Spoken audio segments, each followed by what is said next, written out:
Okay, good afternoon, good morning, good evening. Let's wait for one more minute before everyone is getting into the webinar, and then we can start.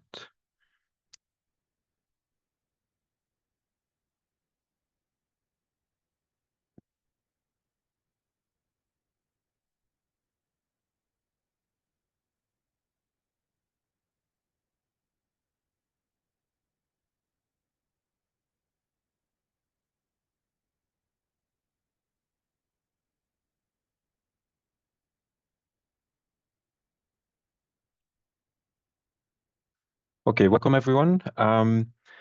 Good afternoon, good morning, good evening. So welcome to our webinar, and that is entitled here, Food is a Medicine. We are about closing the gap on malnutrition with a new ISO standard for hospitals.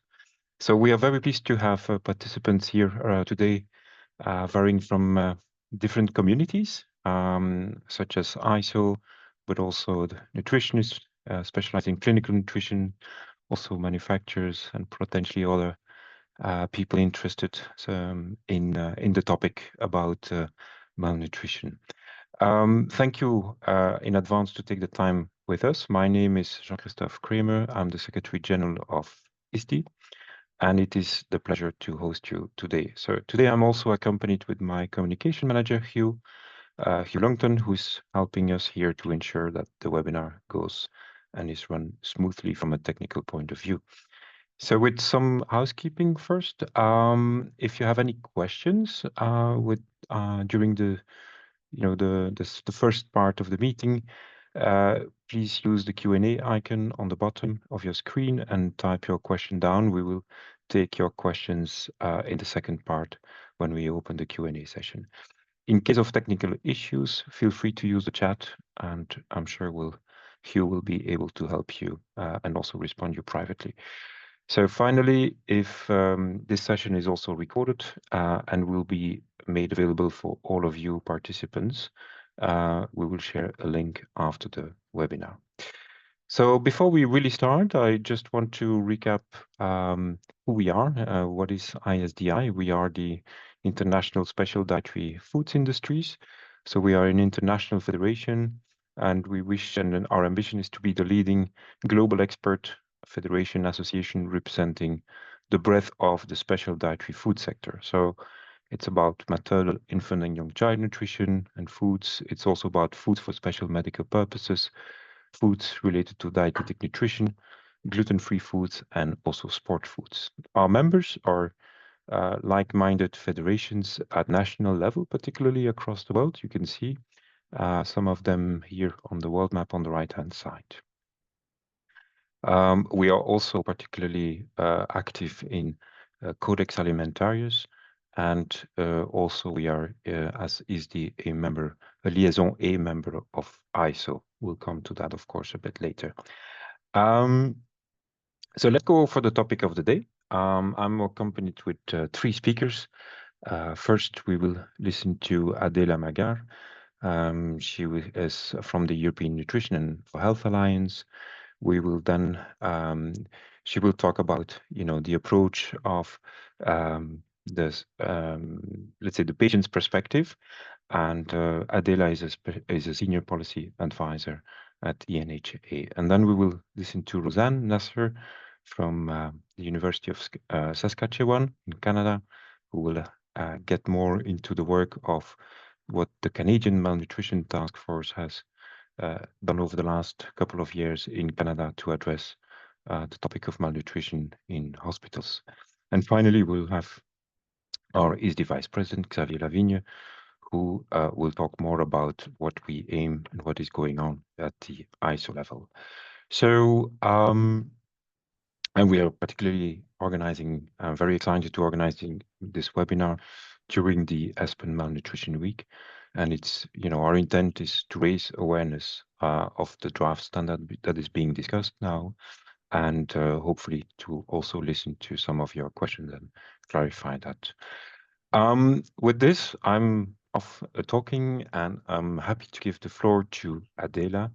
So Adela, as mentioned, you're the Senior Policy Advisor at the European Nutrition for Health Alliance. So you're a graduate in pharmacy.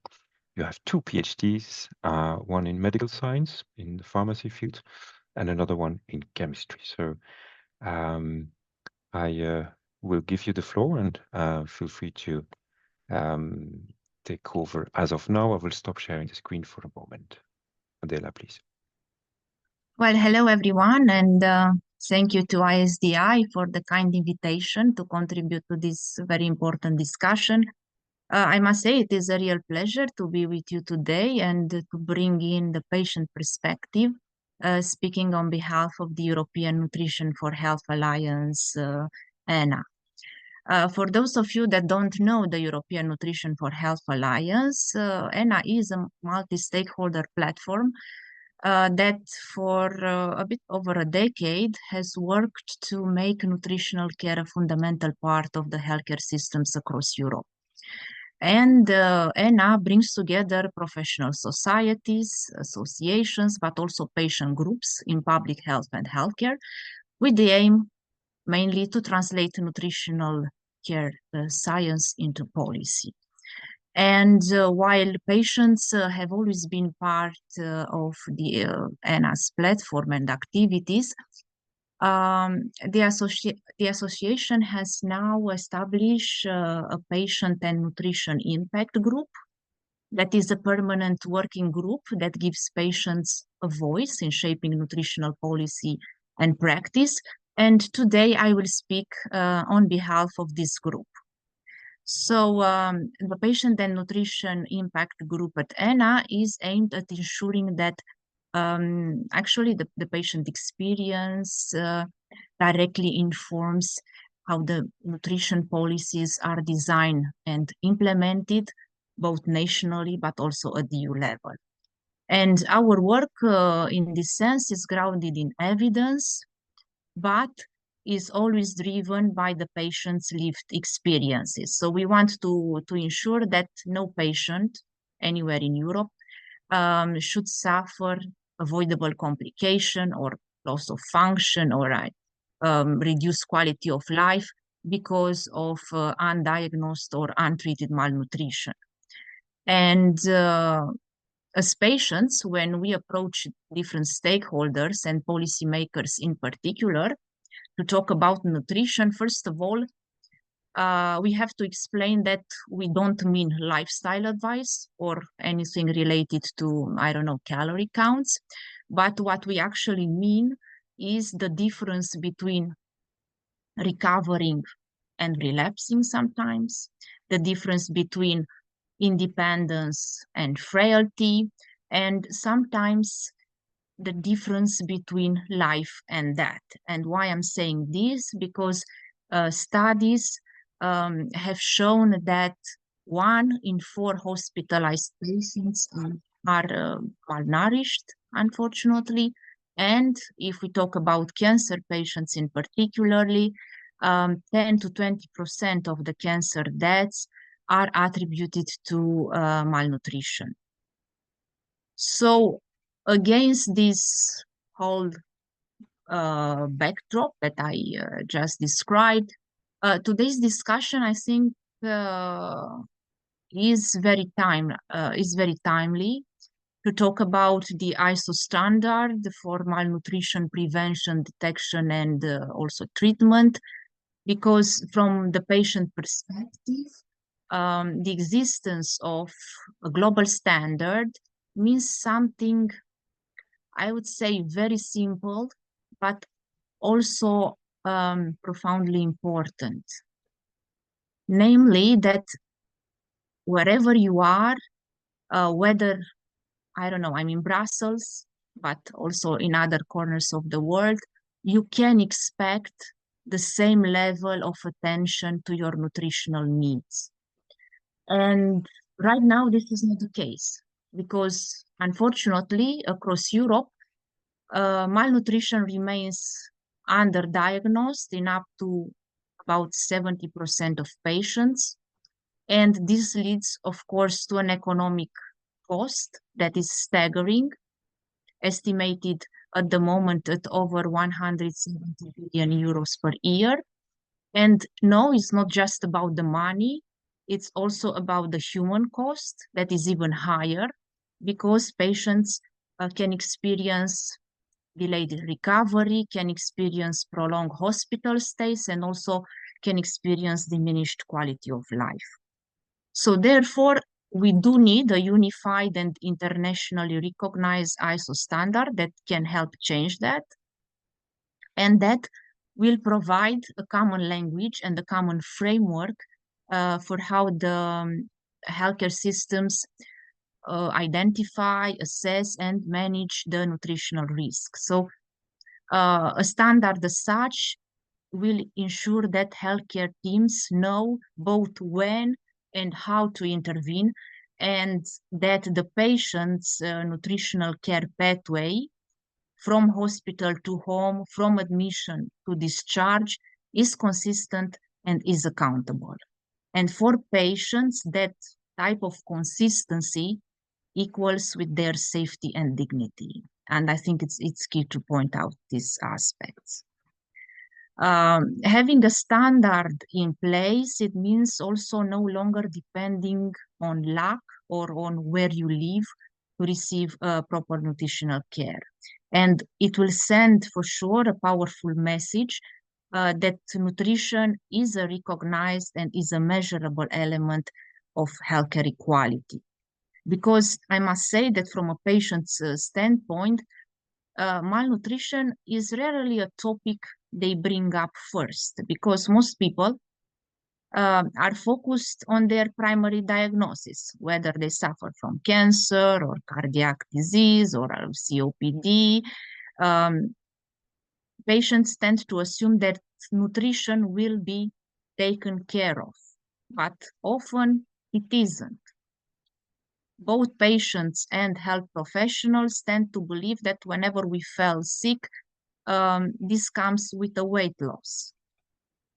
And many patients are unaware of how much their nutritional status actually affects their treatment tolerance, their recovery time, and their overall survival. And if I want to point out here the example of cancer, malnutrition affects up to 80% of the pancreatic cancer patients, and can also reduce their tolerance to chemotherapy. It can weaken immunity, and also it can increase the hospital readmissions. So this is why in the ENA patient and nutritional impact group, we are trying to emphasize that patients must be informed, must be empowered, and must be supported to discuss nutrition with their healthcare teams. And definitely a global ISO standard can play a major role in this empowerment, because it will give patients something tangible to refer to, clear benchmark for what good nutritional care should look like. Because when a patient knows there is an international standard behind their right to nutritional screening and support, it actually changes the dynamic. It creates accountability and it builds trust, and these are key. So therefore, and this is also my plea for today, when developing an international ISO standard on malnutrition, it is also essential that patients are not only consulted, but are actively involved in the process, because standards that aim to improve nutritional care must reflect the real needs of the patients, their preferences, and their lived experience. So patients do understand the barriers they face in accessing proper nutritional screening and support in ways that just the data alone can never capture. So the insights coming from the patients will ensure that the standard is practical, that the standard is equitable and truly centered on improving the quality of life of patients. So it is important to include patients in the process to build trust and accountability, to make the ISO standard a genuine tool for patient empowerment rather than just a purely technical, let's say, framework. So just to conclude, I think I want to point out a simple truth, because patients don't experience healthcare systems. They experience people, they experience procedures, and also decisions that shape their daily lives. So when a patient feels too weak to eat, when no one monitors their weight loss or appetite, when their nutritional needs are overlooked, that's actually a policy failure that becomes also personal. So a global ISO standard has the power to close this gap.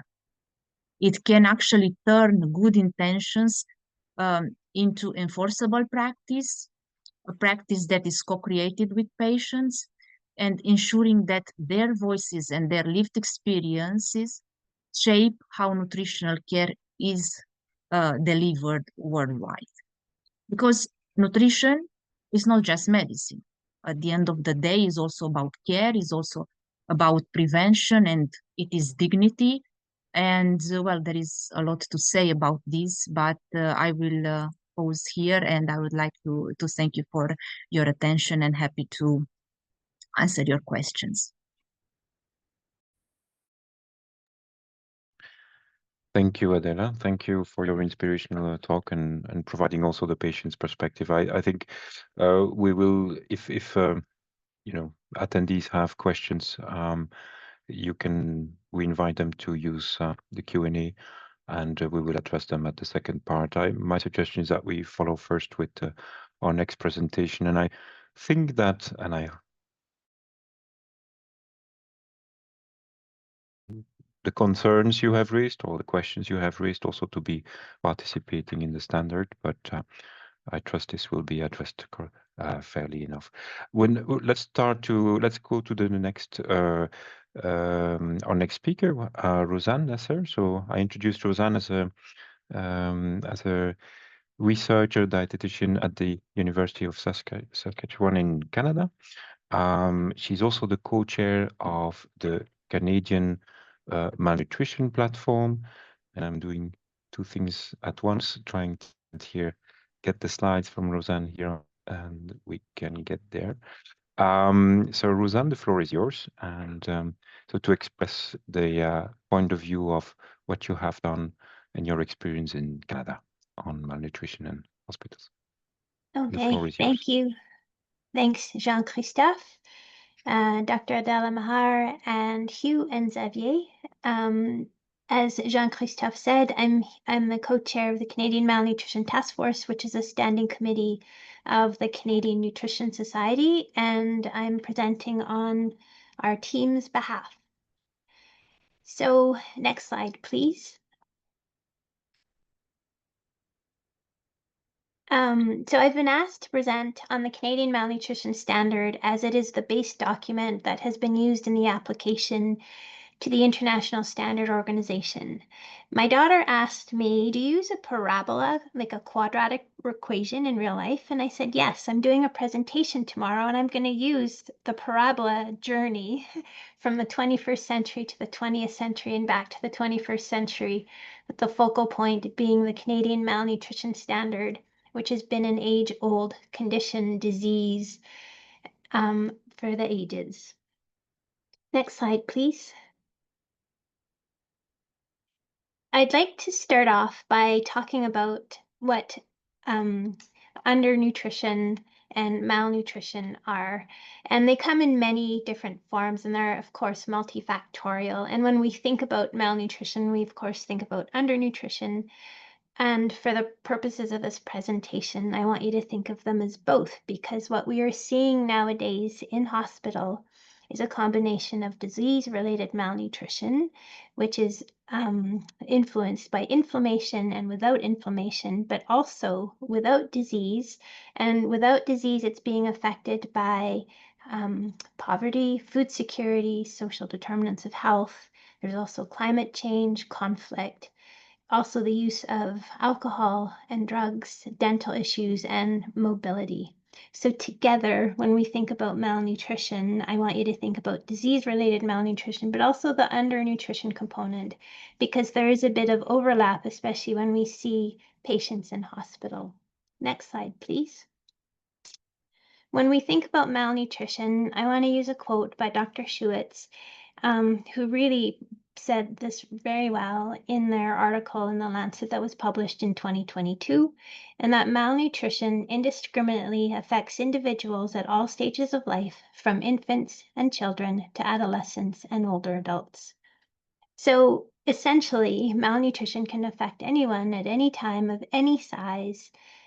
And it's really important that we consider it, and that this is not a new issue. It's not a new condition. It's just that all the societies across the world are starting to align together on it, which is awesome. Next slide, please. So continuing on with the parabola, in 2019, so we started about malnutrition in 2025, and now we've talked about Dr. Schewitz's quote, and now we're going back to 2019, so going down the parabola.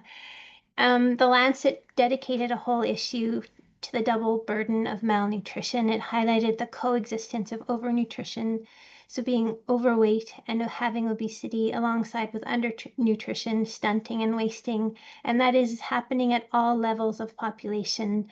So it's country, city, community, household, and the individual. And that this is probably the first time that malnutrition is seen as its many forms, and because previously it was under these two issues were seen as separate public issues, but now they're being seen as interconnected, and there must be policy solutions for it to be effective.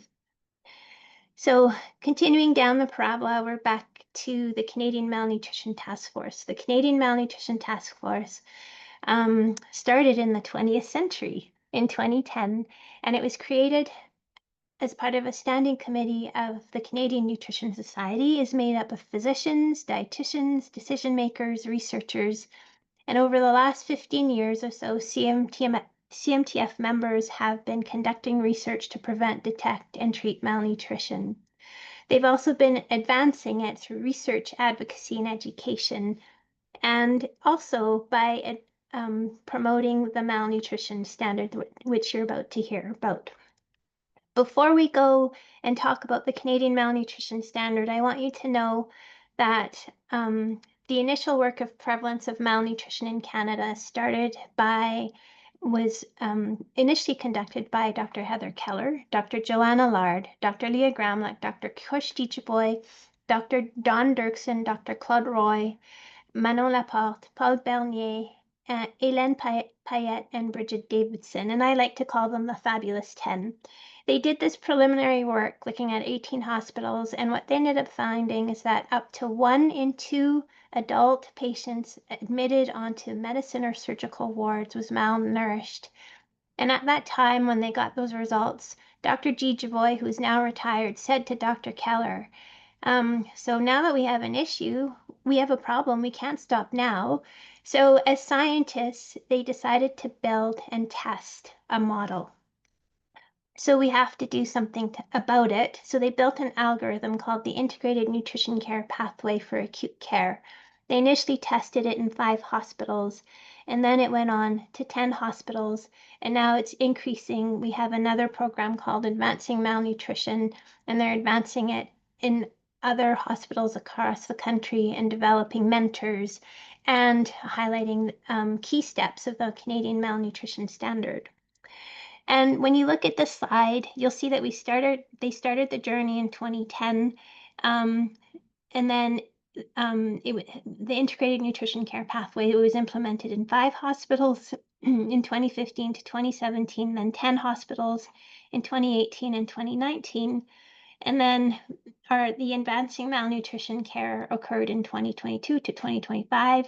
And in between, we created a malnutrition standard, which is a national standard for all of Canada, which I'll tell you a little bit in a few minutes. And we also conducted some national surveys, and we're now also working on PINPAC, so the Pediatric Integrated Nutrition Care Pathway as well, which is very similar to the adult one, but it's for pediatrics. So in 2020, where am I going? So in 2021, next slide, please.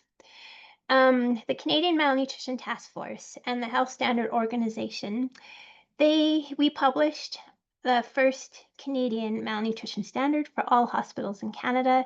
It is considered a standard, and as Dr. Adela Mahar said, a standard is really to make sure that patients know that when they go into hospital, wherever they go into hospital, that they are treated the same way in terms of nutrition care, so that they are screened, they are assessed, and there's some intervention, and that there's some monitoring. So that publication came out in 2021, but before that publication, it went through a really thorough process. Next slide, please. I quickly wanted to highlight how this process was developed. And it was an initial letter by Dr. McCutcheon, who was the VP of medicine where I worked in hospital. And he wrote the Health Standard Organization, and he said, you know, we actually need a malnutrition standard in Canada. It's very important for patients and patient care, because we know that patients who are malnourished tend to stay longer. It increases the risk of mortality and so forth.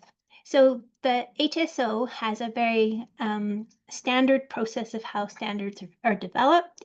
And it's very rigorous at the same time. And we started that process in 2019, and it was to identify, notify, and recruit individuals for our working group. We had Canadian experts in Canada, but we also had 2 international working group members from Denmark who assisted with this process. We reported to a surgical technical committee, so the working group reported to a surgical technical committee. We built the standard, which is stage 20, then we had consensus, which is stage 30, then we had a public review, so it was open to anyone across the country to review and provide feedback, and then stage 50 was about revising it and then approving it, and then eventually publishing it. So it's a very rigorous process, and that process is based on not only Canadian evidence, but evidence across the world in the last 20 to 25 years. And when we think about the evidence, we think about the importance of the different steps. And next slide, please. And I just wanted to highlight a few of the key steps in the standard. So it was published in 2021. It's based on being patient-centered, that there's multimodal nutrition care, that there's nutrition risk screening, nutrition assessment, standard nutrition care, advanced nutrition care, specialized nutrition care, early mobilization, and transitions of care. So what we've been kind of emphasizing is that it involves screening, it involves assessment and intervention. So if we go to the next slide and continuing on with the parabola, so this is 2021 and we're moving up the parabola here. In 2022, ESPN had the declaration that nutritional care is a human right, where over 70 countries declared its importance. And that it raised, it's bringing nutrition care close to fundamental rights, the right to food and the right to health. The human right approach for clinical nutrition is to raise the awareness and the need for universal access to nutrition care, which is the foundation of political and legal instruments, and it's to have the best decisions being made with the patient about the patient. And it involves screening, nutrition diagnosis, the right to a nutrition assessment, intervention, and monitoring. So we're all saying the same thing. Next slide, please.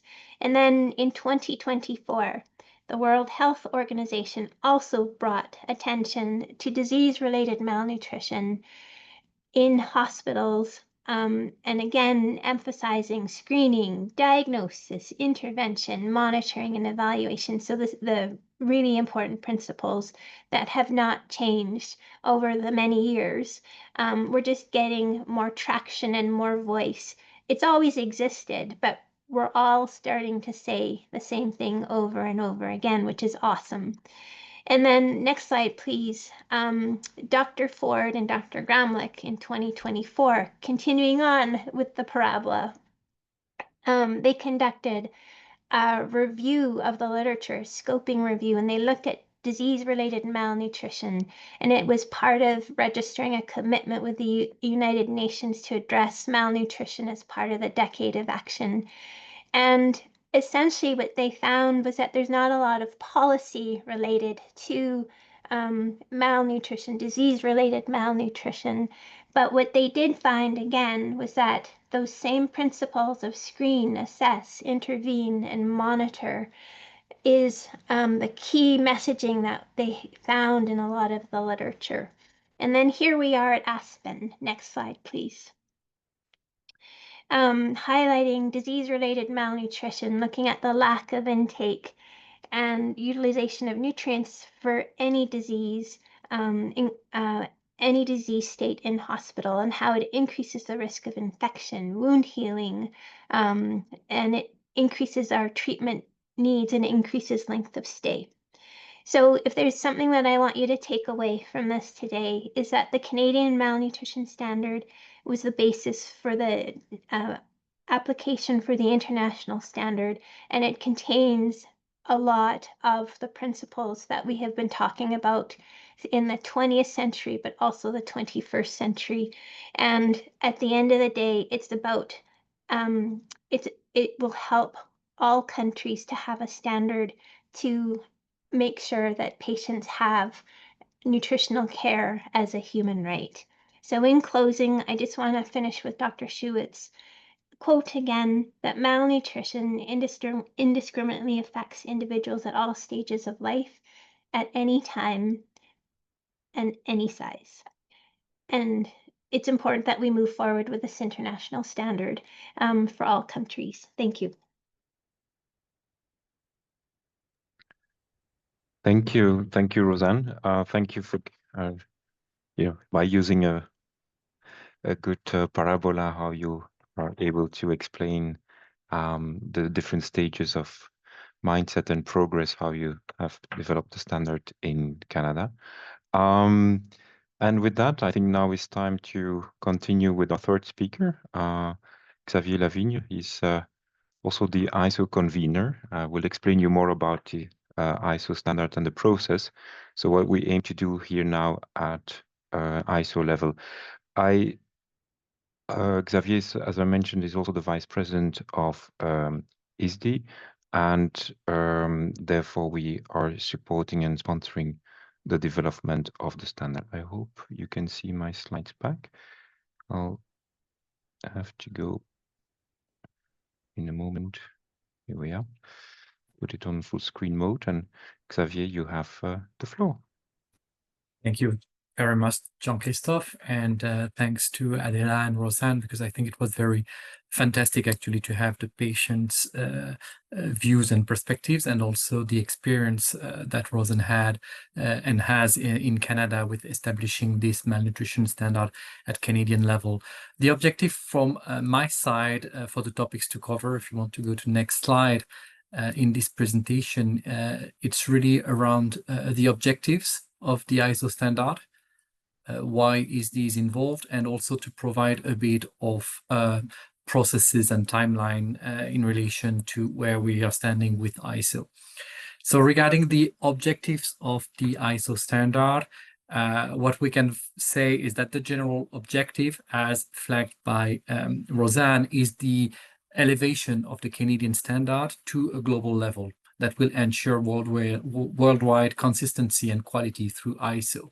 So it's the establishment of protocols for prevention, detection, and treatment of malnutrition in hospitals, It's important to flag that it's supporting the Sustainable Development Goals number 3 with ensuring healthy lives and promoting well-being for all at all ages and contributing to universal health coverage. What is very interesting also with ISO is that it's fostering an international collaboration between global stakeholders, and it will allow to integrate best practices into a unified framework. So why creating this ISO standard? We have flagged that, but globally speaking, we know that malnutrition affects up to 50% of hospitalized patients globally. It's often undetected, untreated, undiagnosed. It's leading to increased mortality and complication. It has significant prevalence and economic burden in multiple countries. It's associated with longer stays in hospital, higher readmission rates. Malnutrition increases healthcare costs, and it's also leading to inefficient care and poor patient outcomes. And all those elements are in the bibliography of the draft standard, because those were also highlighted by the previous speakers. So there is a need for standardization.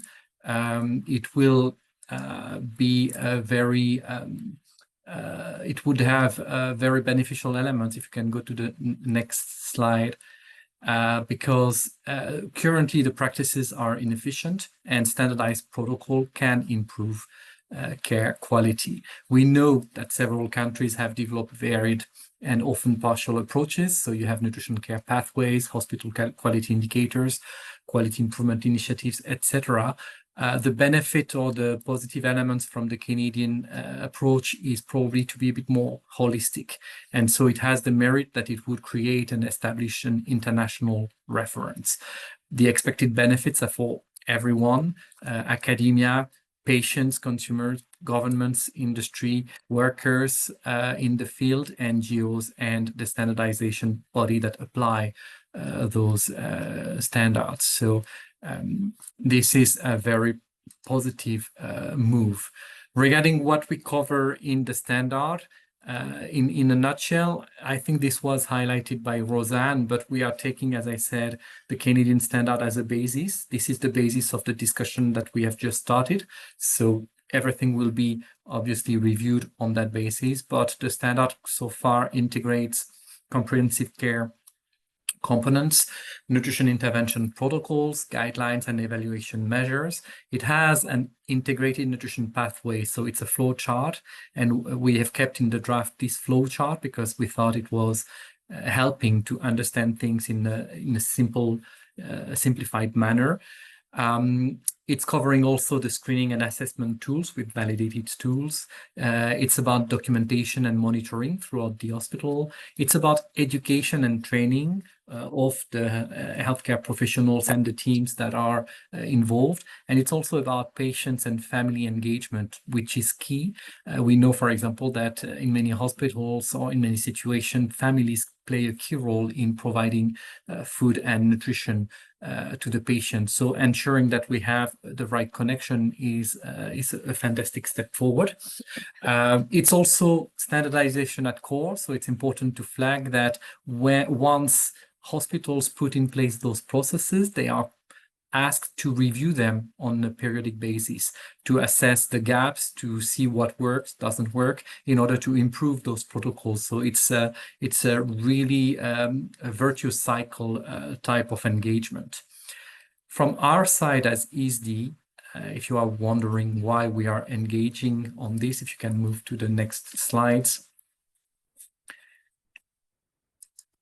ESD, as Jean-Christophe has flagged, is representing what we call food for special medical purposes at international level. We are a liaison organization with ISO. Generally, we work more with ISO on methods of analysis for nutrients, so more technical aspects linked to the products that we are manufacturing. But we thought that supporting this project and this initiative would be a fantastic opportunity to ensure adequate nutritional care. From an FSMP point of view, we are covering oral nutrition supplements. So those are mainly high energy and high protein products, nutritional blends for children and adults. They are multiple flavors, texture, formats, etc., to encourage adherence to the diet. It's adapted to the profiles of the patients, and it's for nutritional support. We also cover, as an association, the manufacturers of enteral nutrition via feeding tube. So those are ready-to-use nutritional blends, packaged in bags with or without fiber. Those are for patients who can no longer eat orally or sufficiently, and it can be for exclusive or partial feeding. So this is the connection for us, obviously, to this ISO standard generation. Regarding the process for this ISO standard, just to flag from an organization point of view how this works, in general terms, the new working group that has been created, called Working Group 31 on malnutrition, is under the Technical Committee 34 in ISO for food products. This committee also covers nutrition. It was a deliberate decision to work under this committee because it is more numerous. We have a bigger geographic representation in ISO through this committee. And we are working in liaison with other ISO committees that are also working in that field, but partially. So this committee was the best one, the one that was fit for purpose for that discussion. Then currently the countries are organizing themselves. All the standardization organizations locally are establishing mirror committees, those that want to engage. And those mirror committees are calling for experts from public authorities, industry, national scientific societies, healthcare professionals, hospitals, patients' organizations. So all relevant stakeholders are being called at national level, and experts will be sent at the level of the ISO working group number 31 in order to discuss this standard. If we go to next slide, at this stage, in terms of organization, so in terms of coordinating team, I'm convening this work. Roseanne, that you've just heard, is actually our project lead. She is the one driving all the technical aspects based on her knowledge also of the Canadian standard, and the Secretariat is coordinated by AFNOR. This is the French standardization organization, who is also the Secretariat of Technical Committee 34. At this stage, we have 24 countries that have decided to set up mirror committees and calling for experts at national level and sending experts at the level of ISO working group in order to discuss these standards. This is not a closed number. I mean, we are hoping to have as many countries and as representative number of experts in this working group. So it's also a call to join via the national standardization body in your country when they can, when they are a member of Technical Committee 34. In terms of timeline, we are at the beginning of the process, and we will follow, and I will not go in the details, but we will follow obviously the way ISO is working in terms of stages, and how this work will be progressed. Just want to highlight that the next meeting from the ISO working group is on the 3rd of December, where we will discuss some of the questions that we have received when we have been establishing the working group on malnutrition. And we are already collecting comments from the experts that are delegated by their mirror committees. And we will discuss those comments on 26th of January, which will be a second meeting. And that will be also the first one where we will have in-depth technical discussion. The one on the 3rd of December will be also the opportunity to have a presentation by Roseanne regarding what is in the current draft ISO standard, again, based on the Canadian one and open for discussion and comments. So I hope this presentation was helpful. Maybe just in a nutshell, I will, in a summary, give as last words what, in summary, the standard could cover in future and what we are looking at developing. If you can go to the next slide. So this draft standard at ISO level currently covers identification of patients at risk, diagnosis, integrated nutrition care plan, providing nutrition intervention, monitoring the patient, treatment, organizational changes. So those, again, are once processes are in place in hospitals, the need to review them on a periodic basis. And an important aspect also is a focus on the discharge plan beyond hospitals. What is the nutritional advice that needs to be provided to patients? So those are very positive and helpful developments, and we are looking forward to have these discussions and to progress this ISO standard for publication, hopefully in 2 years to 3 years' time. Thank you very much, and happy to get any question.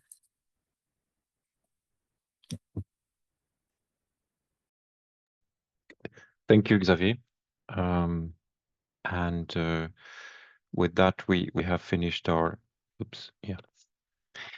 With that, we have finished our first part of the meeting with introducing some context and slides. So thanks, Adela, to provide indeed the patient's perspective, and Roseanne, also your experiences in Canada, and Xavier now focusing on exactly what we on the table for discussion. And as you can see, ISO has its own processes, but they are quite, we need to understand these processes, but they are quite transparent, and there's always a way for everyone to participate. So we have received a few questions and answers, and I'm doing mistakes, stupid things here on my bar, but okay. One of the questions that came in, and maybe a question for Roseanne. The question is, are you aware of any hospitals in Canada that have a malnutrition policy in place? Roseanne. That's a very good question. I think many hospitals are trying to develop a malnutrition policy. There's many competing interests at the moment in healthcare in Canada. I'm sure it's the same across the world, but I know that some organizations are working towards implementing a policy. Thanks, Roseanne. Good. Then we have here also another question. I don't know who could take that one. Probably Roseanne too. Considering that swallowing could be difficult, have an effect on the malnutrition status. Is texture modified diets be mentioned? Are they going to be mentioned? In the standard, we do talk about the importance of food, and it includes all types of food, including regular food, textured food, foods for infants, parenteral and enteral nutrition. It includes all types of food. Thanks. I also see a question for probably Xavier. If ISO, the question is, I will read it. Is ISO reaching out to national organizations specifically for pediatrics for input? It would be important to consider children as well. So, but then maybe there's different expertise required. Yes. So, well, first, indeed, the standard is covering the pediatric and the adult population. So, indeed, that's important. It's also important for the stakeholders to understand that ISO will not outreach to people. ISO is coordinating the national standardization organization. So, to give you an example, you have a national organization in France. And at this French level, for example, they have decided to organize a mirror committee, and they are calling for experts. Among those experts, you have the scientific societies, including the scientific societies for pediatrician, you have also hospitals network, you can have academia, you can have, so it's really each country that has decided to participate in the discussion and to create the mirror committee that will be calling for experts. And that's why it's so important for us to do this webinar and bring awareness, because if we want to make sure that we have the good voices the good representation, we need people to be aware that they need to reach out to their national standardization body and assess if they are creating a mirror committee. Then the process is open. It's always at national level that it will be discussed, decided, and then experts are elevated at ISO level. So it has to go through the national level, and that's a key aspect to maybe remember at this stage. Thank you, Xavier. I don't know if Adela wishes to add on that, and whether you know from the patients' organizations if within your network if there is appetite to some of these mirror committees at national level. I'm not yet aware of what's happening at the national level, but what I can say is that it's very important that the patient groups work with their national policy makers to ensure that when a standard is in place, is also being implemented at the national level and doesn't remain just a recommendation. I think this is key in actually seeing a difference. Thank you. Yeah. Yeah, maybe a question for both Rosanne and Xavier. Looking a bit more at the expected content of the standard, is there any other plans or is there any reference to specific treatment protocols for specific diseases, such as, for instance, diabetes or oncology patients? Maybe Rosanne first? Sure. So the standard itself talks about malnutrition. It talks about interventions. It doesn't talk specifically about protocols for individuals with cancer or individuals with diabetes. It is to look at their their required needs in hospital at that time, at that snapshot in time. It's the protocols and the best practices. We leave those to the organizations that do those best. We're just about developing the standard of what should be done in terms of an intervention for all patients, pediatrics and adults, in terms of nutrition. Thank you. I think that's clear. Yeah, if I may, I think it's a very important aspect. This is a standard, so it's a backbone. It's yeah. the organizational aspect. It's obviously complementary to many of the clinical guidelines, activities that already exist in some countries, and again sometimes are partial because they have put in place something on only the adults, only the pediatric, or only certain type of disease. So it's really taking a step back, organizing the umbrella element that will allow a proper coordination. So we cannot go, and the idea is really not to go in the details of those aspects. That's another approach. Let's say. I mean, be a kind of a follow-up question to both of you. Is some interesting questions. It's like the crystal ball question. What is the biggest challenge for Rosanne, you as project leader, and also Xavier, you as convener? What are the biggest challenges for you to finalize the standard? Xavier, I'll let you go first.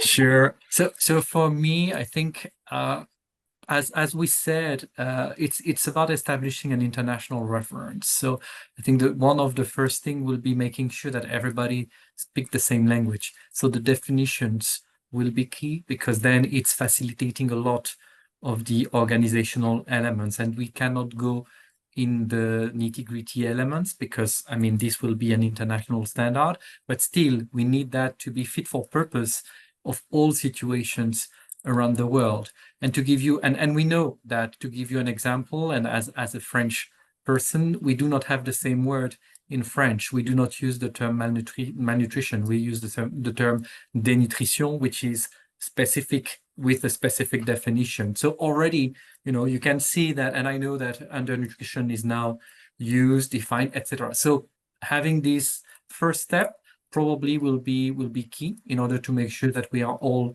speaking the same language. And I guess also managing the expectations. I mean, we need people to understand what we are doing, and so that we do not get lost, let's say, also in the details, which could be also one of the difficult aspects. Écueil, we say in French. I don't know the term in English, but yeah. Thank you. And I would agree with Xavier. Exactly. I think it's about we have a document, a good base document to start from, and it's making sure that we are managing expectations and making sure that we are all speaking the same language. Good. Maybe and- just to add Sure. something here. So definitely the challenge is to have a harmonized standard that is globally recognized. But then I think it's also important to see that this standard is applied globally without deepening the inequalities that are already there in terms of access to nutritional care services by patients. I think this is also important and not easy to achieve.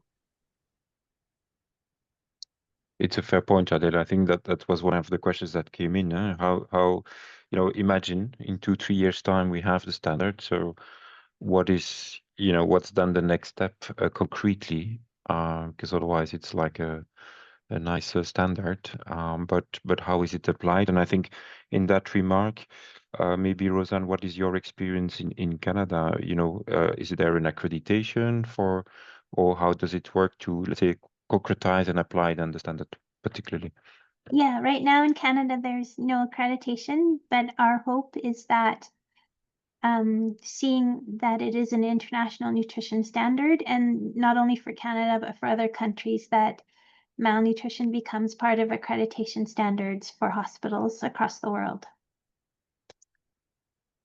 Another step in the parabola. Yeah, in the parabola.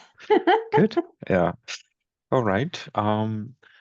I think we didn't have any more additional questions at this stage, and I also see that we are at the end of our webinar. Look, what I wanted to end up with is of course to help everyone here today that made this webinar and a success. I think thanks Adela to provide your patient's perspective. I think that's really critical, because I think at the end we also do that for exactly to improve the lives of all of us, and as you mentioned, Nasser, Roseanne, at all stages in life. So, but thanks for providing also your perspective and experiences at the Canadian level, and Xavier, for you to shine light on the plans that is coming up for the next 2-3 years. We'll see in the ISO world. Particularly thank you to all of you to take the time to listen to us and express your interest. I think it helps us also and provides us good confidence to pursue the work. Now, I'm sure you may have other questions. Feel free to reach out to the Secretariat of ISDI. I'm sure we can redirect the questions to our speakers. And as I said, this webinar has been recorded. We will provide you the link where you can listen and review the slides at your own pace if you wish to. But in any case, our Secretariat is always accessible by email. So feel free to reach out. And if you wish to be involved, please do so, but it's going to be through your national contact points. I think that was one of the main messages we wanted to share as well, and to make sure that this standard has the support of a good, wide community for the future. Thanks again for your time. Thanks again for your interest in the topic, and I hope to see you soon. Thanks, and have a lovely day or evening.